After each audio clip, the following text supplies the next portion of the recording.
بسم الله والصلاة والسلام على رسول الله. أهلا بكم في يوميات الكرة. في البداية لا تنسى الدعم لايك ثم الاشتراك وتفعيل الجرس. يستضيف استاد سانتياغو برنابيو مواجهة نارية قادمة ريال مدريد ضد نابولي في إطار منافسات الجولة الخامسة من دور مجموعات دوري أبطال أوروبا.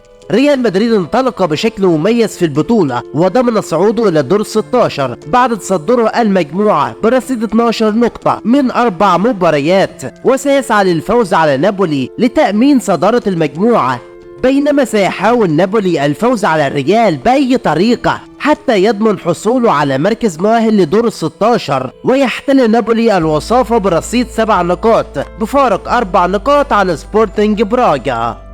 ثانيا التشكيل المتوقع للريال فكما يظهر على الشاشة.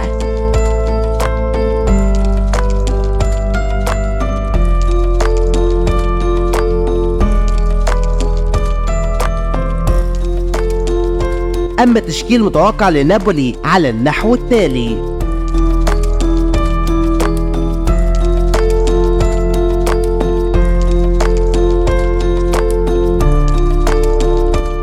القناة الناقلة والمعلق تذاع المباراة عبر قناة بي ان سبورت 1، ويعلق على أحداث المباراة عصام الشوالي، وتنطلق المباراة مساء يوم الأربعاء 29 نوفمبر في تمام الساعة 10 مساء بتوقيت مصر و11 مساء بتوقيت مكة، ويظهر على الشاشة التوقيت في باقي الدول العربية.